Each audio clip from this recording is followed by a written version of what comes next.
Free to Succeed, Season 2, Raid Shadow Legends. Loki? Hardly know edition.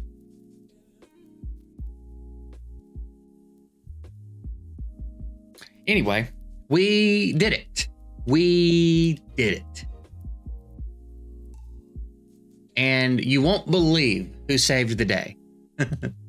Old Gruckus strikes again, dude.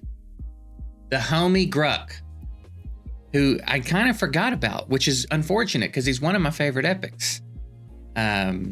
He actually saved the day for us here. I tried a few times with Morrigan because she puts up the unremovable heal block, but it's random. So we had one run where it went on the spider, but it just wasn't working out for us. I tried Maneater. We got really close with Maneater a couple of times. I'm talking like this much HP left, like really close with Maneater a couple times. So I played around with it for a little bit and tried a few different things, and this is what ended up doing it. Gruckus coming in clutch with the AoE heal block and attack down. I had to glyph up some accuracy, and I couldn't run the speed lead. I wanted to run the speed lead, but we ended up having to switch over to Mithrala because without fully reworking Gruckus, I couldn't get enough accuracy. So we glyphed it up a little bit and ran the lead. I think we did switch a banner. But the thing about Gruckus is in a bolster set.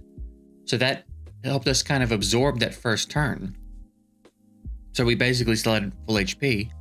Then we could get rid of the debuffs and stuff. Armand's doing Armand stuff. Actually, I would sheep with Armand's to pull the counterattacks off. And even though everybody would stay stunned pretty much, just as a little bit of insurance. Because I figure we should let the run go on longer. I tried going like Geomancer HP burn and then pulling a lot of counterattacks, but I didn't have enough sustain to get through it. So we had to slow it down a little bit and not play counterattacks too heavily and just let the spider kill itself on us and make sure Gruckus could keep the HP block up. So it's kind of a choppy run, but it got done. We got it done. So that's pretty cool. And then we got through all the rest of the waves. I think 113 we had to redo once or twice, but we got through the waves. So now we're on the Eternal Dragon. We've got 3 days. Once reset happens, we've got 3 days to figure out the Eternal Dragon, and we'll have our first Doom Tower hard clear on the account. So that's pretty cool, man. That's gonna be pretty cool if we can pull that off.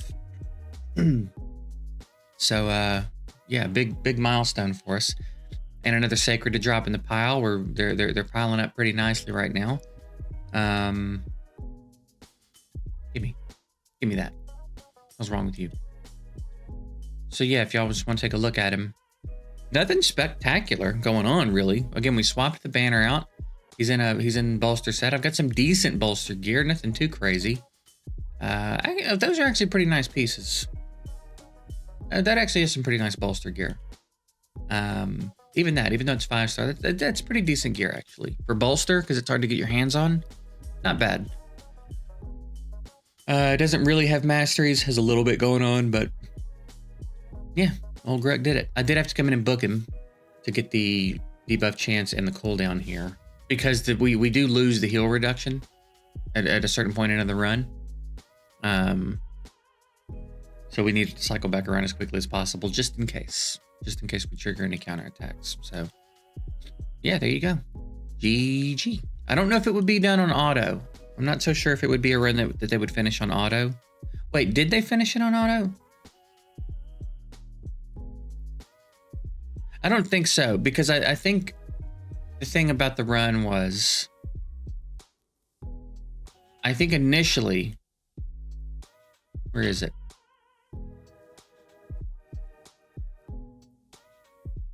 No, I didn't turn it off. Maybe they did do it on auto then. Maybe I started it.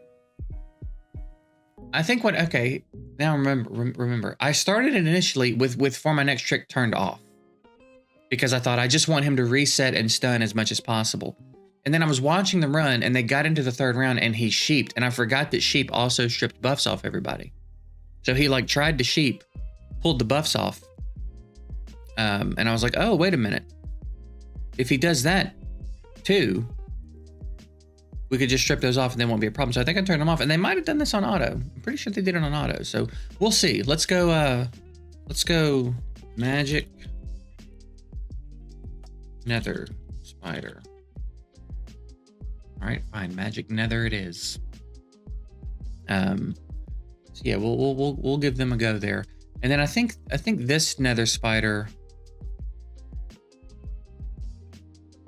I guess this one can just go. I'm probably gonna need one. I don't know, actually. Maybe we'll be okay. Maybe this will work on Spirit as well. I know they're the wrong affinity, but I don't think he has to hit anybody to strip the buffs, right? He doesn't have to hit. Well, he's the right affinity anyway. Maybe we'll still be fine on Spirit. So we'll see. So yeah, we'll find out how hard that's going to be. So far, we've cruised through Eternal Dragon with 0 problems. So I'm hoping whatever team it is I've been running in Eternal Dragon, we'll just continue to do it. I don't even know what the team is. I don't even think I've made a preset. I think I literally just drop champs in. Yeah, this team just does it. So hopefully they'll keep that energy going and just do it again. And that will be that, all right? So anyway, that's the big update. That's pretty much what we worked on yesterday. We did do some missions, defeat 500 champions in tag team arena. We're working on that now as well. Need to do some faction wars. Yeah, Barb, I need to farm. So, all right, we have her now.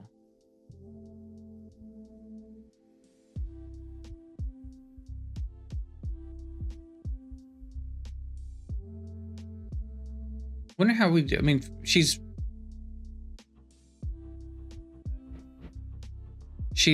4 stars. She can't be, you know, Sil's bringing her back, but she can't be actually doing anything meaningful.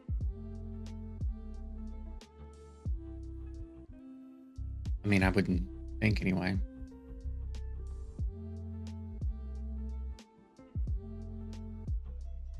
So yeah, I should go do a little more 3v3, try to get through that mission as quickly as we can. And then I reckon at reset, we'll mess around in Doom Tower, see if we can't get through Eternal Dragon. And then perhaps maybe we'll let whichever factions open up guide us and see if we need to build anybody.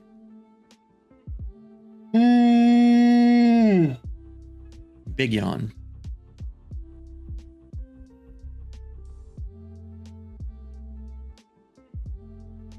Real big yawn, dude. Man, I wish I could remember my dreams better. I feel like I had some cool dreams last night.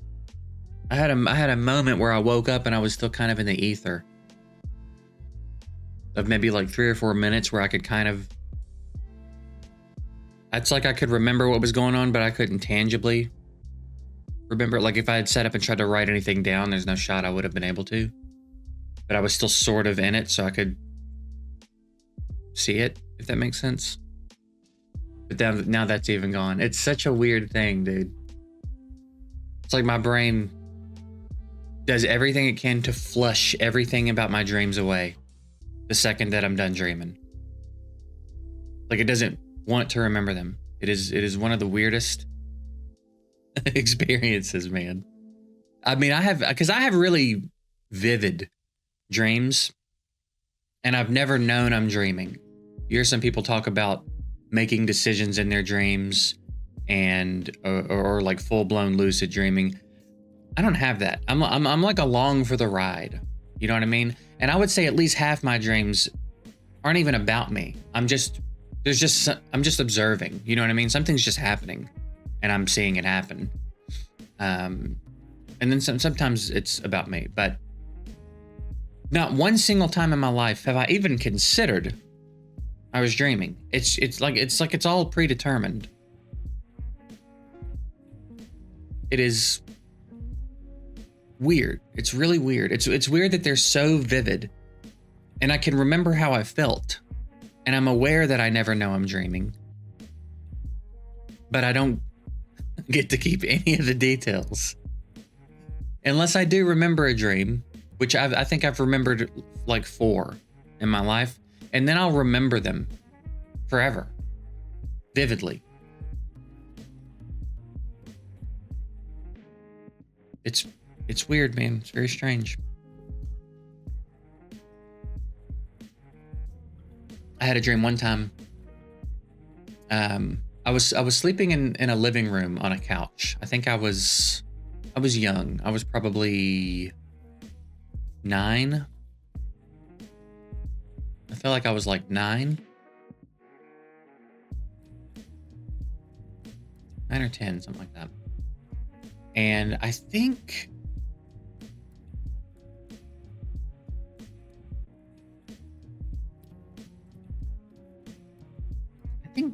it's so a guy my mom dated for a few years.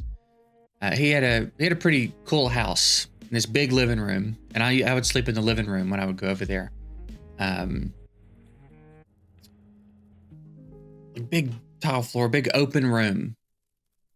And I'm so the dream is I'm watching this father-daughter family, and it's Christmas. And it's almost like I'm watching from the perspective of like a play, just like straight on into their living room of their like house, right? And there's a Christmas tree, and there's a couch, and there's a coffee table, and the kitchen's over here. Like I remember all the details. And I don't think I can hear anything. I don't remember there being any auditory elements to the dream, but I'm just kind of watching them have their Christmas together, right? And at one point he gives her a present, and he's knelt down in front of her, and she opens it up, and it's this little doll, and she's very excited about this doll, and she runs up and she hugs him around the neck. And when she hugs him, this glow goes around them, and the doll is I don't know, haunted or something. And there's like a panic, and you can tell they're in pain. And I wake up, and I'm on a couch, and there's a coffee table in front of me, and then there's like open space into a hallway that goes sideways, right? But it's dark, but it's the kind of dark where like it's white tile floor, so there's already, if there's any light coming in, it's kind of bouncing, so you just kind of see silhouettes of stuff. And on the other side of the coffee table, I see something that in my head was a doll, like marching around the table to come to me. I don't know what it was. It had to be nothing, because there ultimately was nothing there. But my brain was making up something being there. I was like, Mom! But I remember all of that from when I was like 9 or 10. And I know that I woke up an hour and a half ago. I know I had really vivid dreams. Because there was a brief moment where I got to remember sort of what was going on. And I remember in that moment thinking, man, this is pretty cool. And I would, gun in my head, you'd have to get rid of me. I couldn't tell you one single detail about the very, very vivid dreams that I had last night. Literally not a single detail, not one screenshot, not one specific thought or feeling, just vague. I remember it was pretty cool. There was some stuff going on.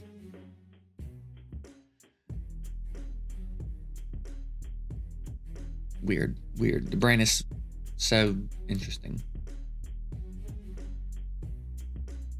For the very fact that I just said the brain. I think about that a lot. I am the brain. The brain is me. It's 100% of what makes me me. Why does it refer to itself in the third person? Like The Rock.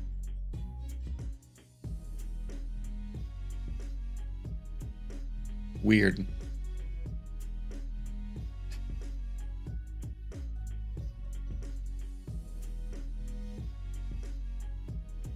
I was thinking it'd be interesting if I could go back. Maybe I would have dedicated my life to studying the brain.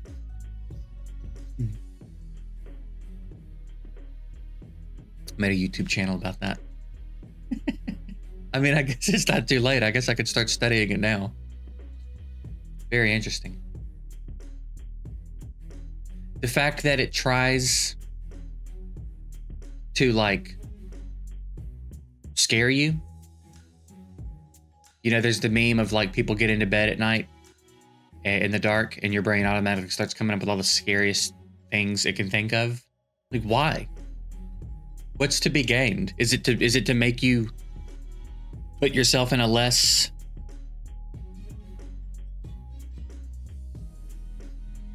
bad situation? Because maybe it's that you're really vulnerable in this state. You're in the dark. You're not really protected by anything. So your brain's like, hey, you need to be scared enough to change this. You're vulnerable right now. Is that what's going on? Or like at night, I have a big one where, especially when I was younger, stairs freaked me out a lot. So you know the thing where you turn off the light downstairs and then you have to go up the stairs in the dark and you have that feeling only in the back half of your body, like something's right there and it's about to get you.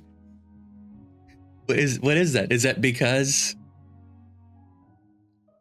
again, it's just a vulnerable place and your brain doesn't like being vulnerable? What does it do that for? That feeling where you're like, you almost feel like you're floating, you're running up the stairs so fast. Yeah,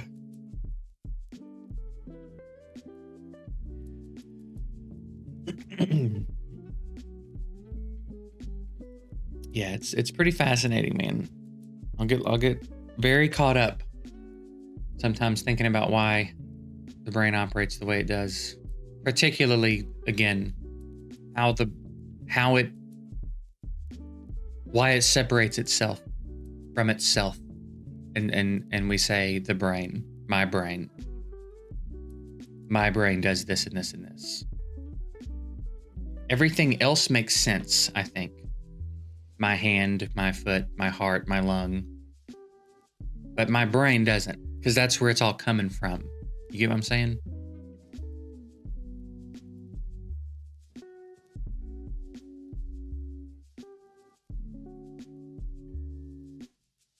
Or maybe it's not.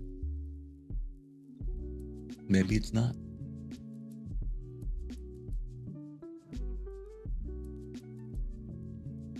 Maybe that's a good part of the argument that we're in a simulation. And there is no source of our consciousness. We just are. We just are. So everything is a part of us. Since we have no source of, we're not the source of our own consciousness. I don't know, something to think about. I'm not saying I think that, but it's something to think about.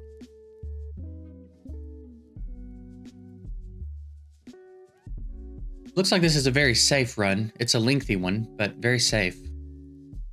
So I guess we'll do this. I need to go do some 3v3, so we'll probably get some more keys, come back in and farm this a little more. Why do I feel like sometimes we hit him and the HP goes up? It definitely is. Is that just another example of poor visual coding? Like, watch. It's on the line right now. It is. Sometimes when we hit the boss, the HP bar jumps ahead to empty.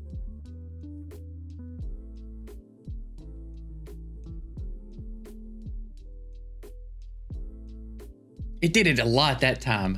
Why? What is that?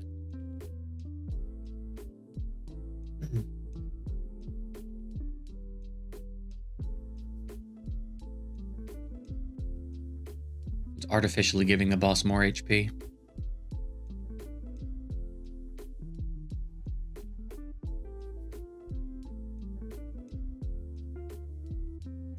Just kill the boss, dude. Somebody in here's got War Master, right?